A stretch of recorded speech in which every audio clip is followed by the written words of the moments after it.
I am a cancer patient. I am going to die within some small number of months.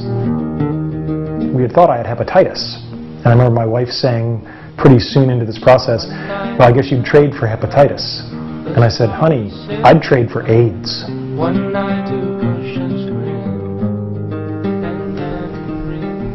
It's not about how to achieve your dreams. It's about how to lead your life. If you lead your life the right way, the karma will take care of itself. The dreams will come to you. There were some comments on websites where people were talking about, why was this guy doing this? And somebody actually inspired me, because those were some of his comments, more or less. He said, well, you don't get it. Because the question was, this guy has months to live. Why is he going into work and giving a lecture? And somebody said, no. This wasn't a guy going to work. This was artistic expression. If he were a singer, he would have sung. If he were a painter, he would have painted. But he's a lecturer. And I thought... And so you lectured? I never thought of it that way, but that's exactly right. This was how I chose to express myself. I was doing pretty well, and then a couple of weeks ago, the chemotherapy got the best of me, and I got sent into the hospital, and I got diagnosed with congestive heart failure and renal failure, which sounds worse than it is.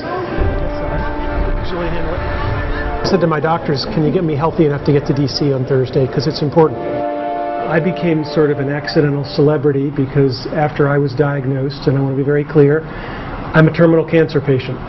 I'm not even supposed to be alive today. In August, I was given 3 to 6 months. I've had very fortunate response to the palliative chemo, but this ain't going to last too much longer. This is my family. This is Dylan. He's 6 years old. He loves dinosaurs. This is Logan. He's 4. He's Super Logan. He has a cape. He runs around the house, saving everyone. This is Chloe. In May, she turns 2. And this is my widow. That's not a grammatical construction you get to use every day. I became an accidental celebrity because I gave a lecture at Carnegie Mellon after I was diagnosed. There's an academic tradition of the last lecture. Hypothetically, if you were going to die, what would you tell your students? I got to do it for real. I gave a lecture for my children. My name is Randy Pausch. I'm a 47-year-old father of 3. I'm a professor at Carnegie Mellon University. I found out a year and 4 months ago that I had pancreatic cancer. I am going to die within some small number of months. Facing your own death is something that you can look at in a myriad of ways, and looking at it as an engineering problem for me frames it as, I have things I can do that will make a difference, things that will help my wife, things that will help my kids.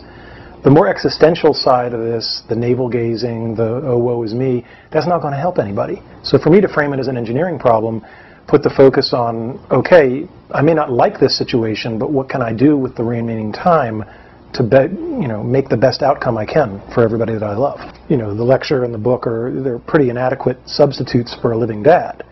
But engineering isn't about optimal solutions, it's about doing the best you can with what you have. And at some point, I'm going to have to go into that night, and that's going to allow me to feel okay about things. Because if you hold yourself to the standard of, well, I did a pretty crappy job compared to what it would have been like to be alive, well, I don't get that choice. The choice I get is, what did I do with the months I had left? I mean, there's so many things that I want to say to my family. For the kids, it's important that you guys know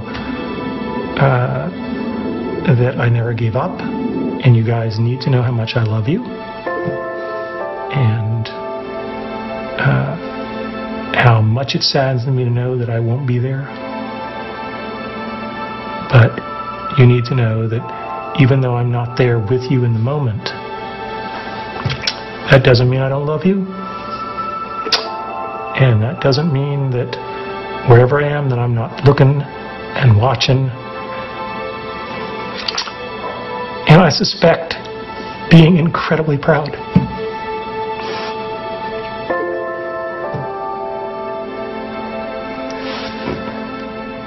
So I think that's enough.